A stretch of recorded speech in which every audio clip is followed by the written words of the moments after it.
In this video, we'll talk about two final remarks. One is a difference between electricity and magnetism, having to do with what's termed magnetic monopoles, and we'll talk about finally one of the common uses for magnetic fields and magnetic forces, which are kind of cool. So, what I want to talk about with this first one, there's no magnetic monopoles, is to say that there's no chunks of north or south. What does that mean? You can find an object that has a negative charge or a positive charge. So for electric stuff, you can find what I'll call chunks of negative or positive. But there are no chunks of negative north or south for magnetic stuff. If you take a bar magnet and you simply cut it in half, you don't get a north side and you don't get a north object and a south object. What you get is two different magnets, each which have a north and a south side.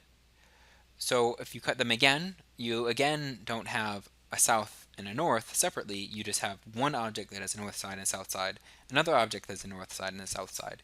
And if you keep cutting in half and cutting in half and cutting in half, even down to a single atom, what you'll end up with is simply a single object that has a north side and a south side, and no chunk of north and no chunk of south. And that's the real key difference, is that there is not north material and south material. What this simply is that the magnetic field lines flow through material because there are currents at a microscopic level, even down to the atomic level. The electrons moving around the atoms form little currents that cause magnetic field lines to flow up through them in a way that they come out of, so that there is a north side, and that they go into, and that means that there's a south side. But there's nothing where magnetic field lines start or stop on. So unlike the electric field, which always started on positive and ended on negative, there is magnetic field lines never start or stop. They simply go in loops. And that's the big difference. That's an equivalent way of saying that there are no magnetic monopoles. There are no chunks of north or south. And this is one of the real big fundamental differences between electric things and magnetic things, is that there's no material that intrinsically creates or destroys magnetic field. There's only the motion of charge that does that. Um, Now, there's an asterisk on this statement. One of the reasons I bring this up is that for a long time people have thought that should monopoles, these magnetic monopoles, or if there was chunks of north and south, should they exist, it would make physics make a lot more sense. And so there has been a hunt for these things. We haven't found any, but maybe it's just because they're really rare. Like there's electrons and protons are very common, but maybe these things are just not anywhere very close to the Earth or something like that. And there's a story that goes around about one potential detection event where they were looking for, and they found something that looked like it, but it was not repeatable, and it was not found, and it was probably just some sort of anomaly. But as near as we know, there just isn't this stuff. And people are very curious about why, and we fundamentally just do not have a reason why there is no north or south type material. The last thing I wanted to mention, to kind of wrap up here, is how these can be used to do some pretty fundamentally cool things. Magnets are used to push on objects that are too hot to touch. Um, because it's a force that does not require it to touch anything, you can remotely push on things, which is really good because there are cases where you want to heat something up really hot. Two cases come to mind. One is the Large Hadron Collider, where or I should really talk about the fusion one first. One of the goals, sort of the holy grails of energy production, is something called a fusion reactor. And here's the idea. You might be familiar with a nuclear reactor. These are actually fission reactants. There's two types of nuclear processes. When a great, very large um, nuclei breaks down into smaller ones spontaneously, that's called fission. And this will happen for particular types of elements. They're often fairly rare, like uranium and plutonium. Releases a great deal of energy that will heat up material, and has a very large amount of energy that's produced given the amount of fuel. It's a ton of energy. The difficulties with it is that you have to mine it, you have to refine it, so both of those things are very expensive, and that it causes radioactivity. Because when they break apart, they basically break apart and can create a bunch of debris that will then damage the materials around them or people in a way that we call radiation poisoning. And it also can be used to create bombs. And so there's nuclear weapons issues. And that's usually what people think of when they think of as nuclear power. But there's another type of nuclear power called fusion. This is the type of nuclear reaction that generates this energy in the sun. And this is the very lightest elements, hydrogen, fusing into heavier elements like helium. This also releases a tremendous amount of energy and does so in a way that's not radioactive, and cannot be directly turned into a bomb like the way that you can for uranium to make nuclear weapons. So this is a has the advantages that it creates a huge amount of energy for a tiny amount of fuel. The type of fuel that's required is just hydrogen, and hydrogen is freely available in all water and all sorts of compounds anywhere in the air, and virtually all materials have some level of hydrogen in them.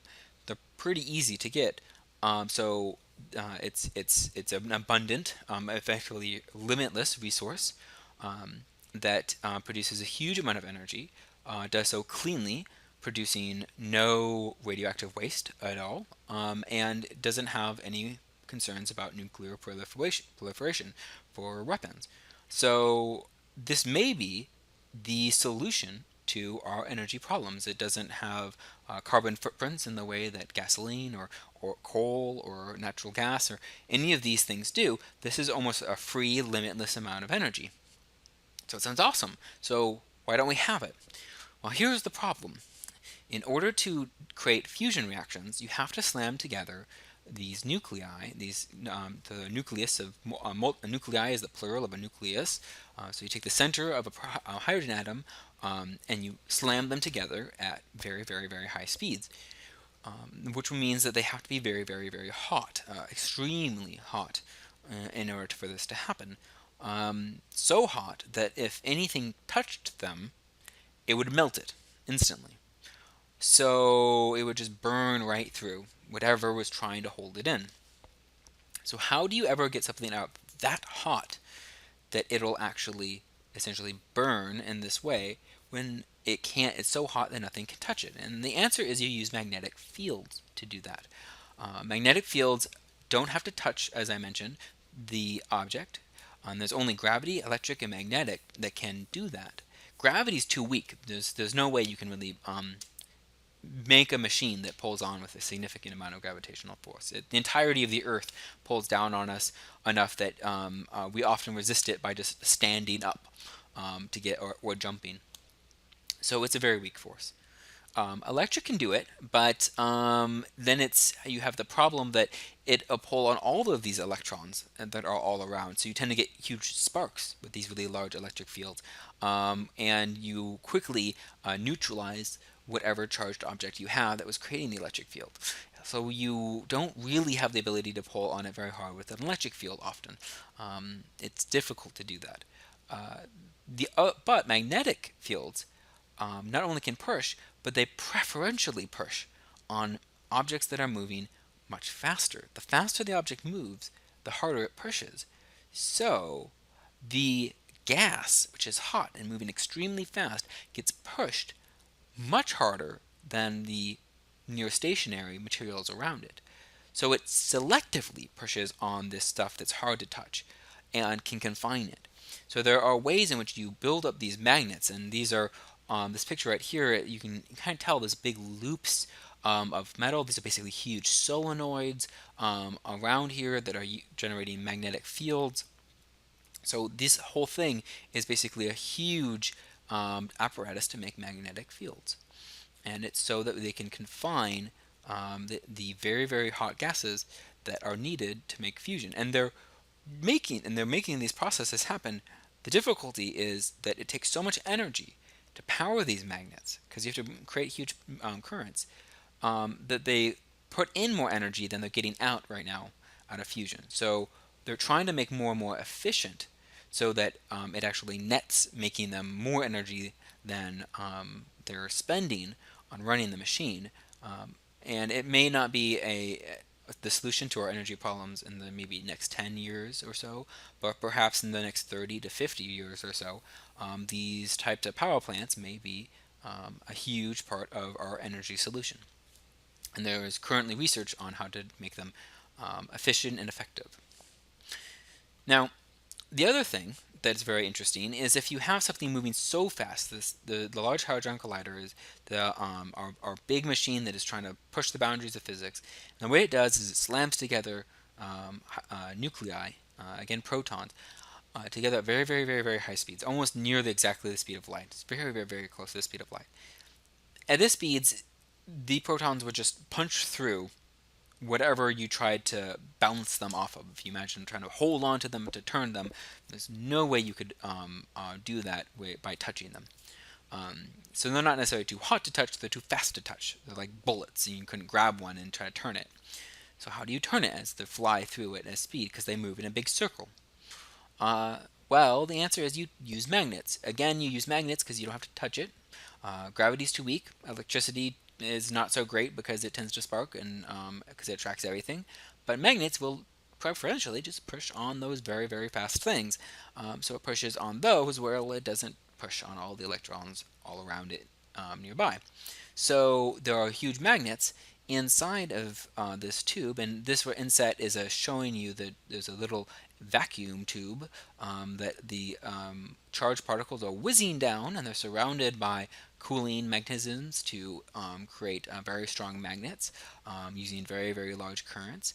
And there are whole sections that are very, very huge magnets. They're like the size of buses, designed to turn the very, very, very fast moving particles just a little bit on all of these different places. And this map here, the ring itself is 27 kilometers long. And this ring that goes around and around and around actually borders over two countries. It is in both Switzerland and in France. It's near Geneva. So there's a bunch of really interesting, very extreme things you can do with magnets that you can't do with anything else. MRIs are another example I don't have on here, where they're used for imaging. You must create very large magnetic fields for that case. The the details behind MRIs are difficult to explain at this level. Again, it gets into quantum mechanics, but there's a bunch of fascinating things you can do with magnetic fields that I just wanted to mention a couple of to get you a sense of the very interesting things that people are doing with them.